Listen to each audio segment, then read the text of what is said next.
Que veux-tu que je fasse pour toi? Seigneur, que je retrouve la vue. Moi, je suis la lumière du monde, dit le Seigneur. Celui qui me suit aura la lumière de la vie. Alléluia.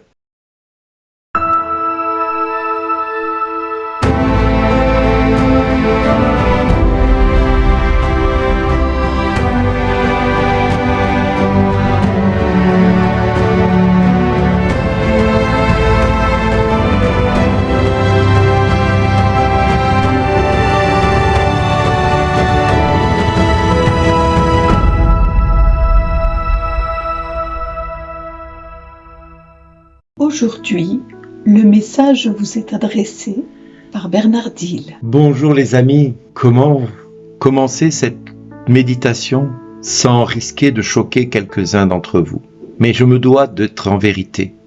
Je me dois d'être en toute simplicité, mais en vérité surtout avec chacun de vous. Cette méditation va peut-être secouer et choquer certains d'entre vous, voire peut-être révolter certains autres. Qu'importe ce que cela va générer, cela m'est égal, car je me refuse de me compromettre et de renoncer à ce que je crois de plus fort et de plus intense au fond de mon cœur. Pour tout vous dire, c'est la 8e fois que je refais l'enregistrement parce que je ne suis pas pleinement satisfait de ce que j'ai dit. J'espère que celui-ci sera le bon et le définitif. Pour commencer, prenons bien conscience que nous vivons dans un monde qui est ténébreux, puisque celui qui gouverne ce monde, c'est le prince de ce monde, qui est le prince des ténèbres également. Oui, Dieu est présent dans notre vie au quotidien, mais celui qui régit ce monde est bien le prince de ce monde, c'est-à-dire Lucifer, le diable, Belzébuth, Asmodée, bref, celui qui veut détruire l'homme, celui qui veut détruire la relation de l'homme avec Dieu, celui qui veut empêcher l'homme d'aller vers Dieu.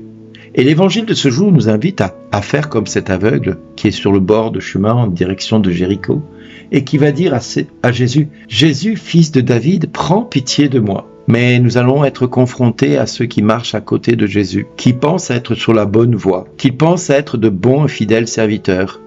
Nous allons être confrontés à des hommes et des femmes qui, tout autour de Jésus, vont nous empêcher d'atteindre Jésus et vont nous commander de faire certains choix et nous demander de nous taire. Ils vont nous rabrouer et essayer de nous faire taire. Mais nous ne devons pas baisser les bras et nous devons continuer à dire à Jésus, « Jésus, fils de David, aie pitié de moi !» Et Jésus va finir par entendre notre cri et répondre à notre appel. Mais soyons certains d'une chose, certains malheureusement ne seront pas entendus et certains vont peut-être même périr par ces hommes qui sont tout autour de Jésus et qui commandent à ces hommes de se taire. Parce que ce qu'ils demandent dérange. Vous vous rendez compte que quelqu'un retrouve la vue?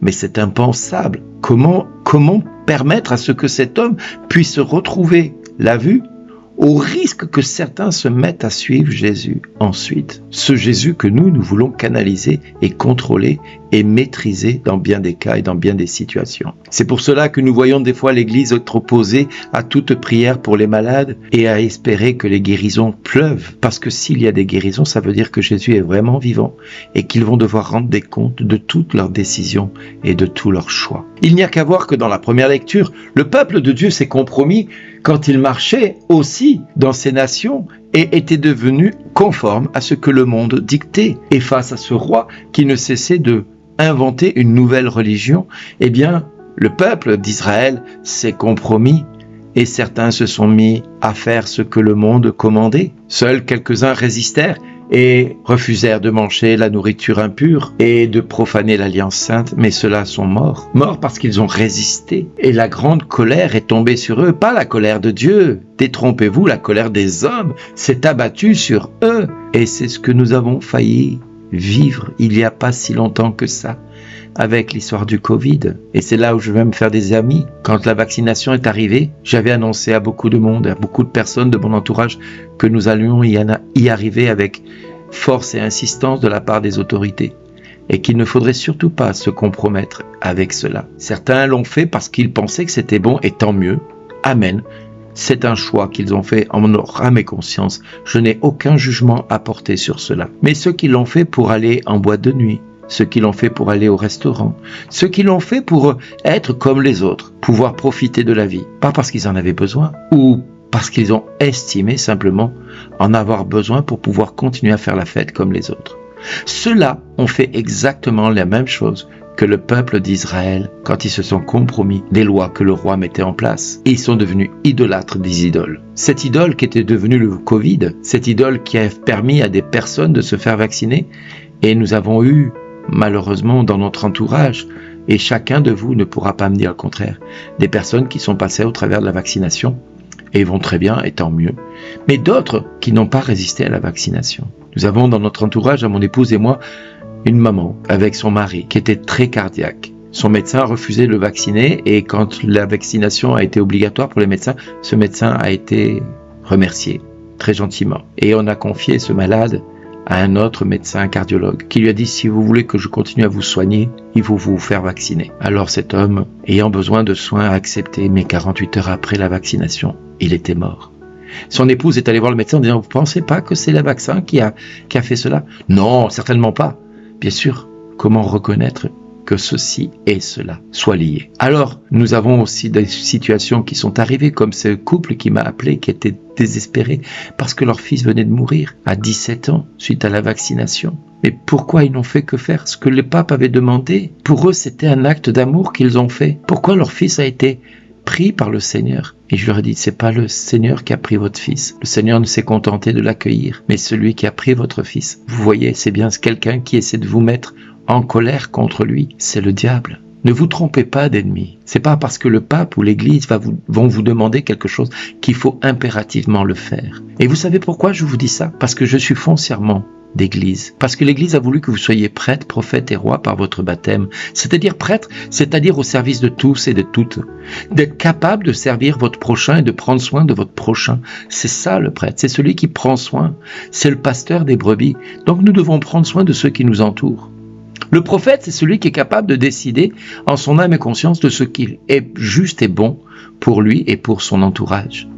Le prophète, c'est celui qui va dire à l'église, là vous vous trompez, là il y a des choses qui ne vont pas. Le prophète, c'est celui qui va être capable de dire non quand il pense que Dieu dit non, et oui quand il pense que Dieu dit oui. Mais Dieu ne cesse de répéter aux hommes, les tièdes, je les vomis. Et vous savez, je vais vous dire une chose, l'église, je ne suis pas pour vous inviter à faire une désobéissance à l'église. Parce que tu es l'église, mon frère et ma sœur, comme je suis l'église. Nous sommes tous et toutes l'église. L'église n'est pas forcément que le prêtre ou l'évêque qui va vous demander de faire ceci ou cela. Dieu vous a donné une intelligence capable de pouvoir discerner ce qui est juste et bon. Mais voilà, quelle décision devons-nous prendre? Et c'est là que notre rôle de roi en tant que baptisé rentre en jeu, c'est-à-dire le roi est celui qui se sent responsable de toutes ses décisions, capable de savoir ce qui est juste et bon pour lui et ceux qui l'entourent. Le roi est celui qui va être capable de prendre des décisions en faveur du peuple qui l'entoure. Et c'est cela, être prêtre, prophète et roi. Alors je me suffis peut-être des amis ou des ennemis, mais qu'importe. Je suis pas là pour vous dire vous devez vous faire vacciner ou pas vous faire vacciner. Je suis pas là pour vous dire vous devez obéir à l'église ou pas obéir à l'église. C'est pas ça que j'essaie de vous dire. Je vous invite à vivre votre baptême de prêtre, prophète et roi. Et de ne pas écouter ceux qui vous obligent à vous taire quand vous voulez parler, quand vous espérez en Dieu. Parce que le psaume nous invite vraiment à former cette prière face aux impies. La fureur me prend car ils abandonnent ta loi. Les pièges de l'impie m'environnent. Je n'oublie pas ta loi. Rachète-moi de l'oppression des hommes, que j'observe tes préceptes. Ceux qui poursuivent le mal s'approchent. Ils s'éloignent de ta loi. Le salut s'éloigne des impies qui ne cherchent pas tes commandements. J'ai vu les renégats. Ils me répugnent car ils ignorent ta promesse. Mes amis, ce fut laborieux pour faire ces 7 minutes. Je ne vous le cache pas. Parce que je préfère dire les choses juste et bien à propos. Mais j'ai simplement envie de te dire ce matin, mon ami, quand tu auras fini d'écouter ces 7 minutes, prie pour l'Église, afin qu'elle prenne toujours les décisions en son âme et conscience devant Dieu, et non pour des questions de complaisance avec l'esprit du monde. Merci d'exister.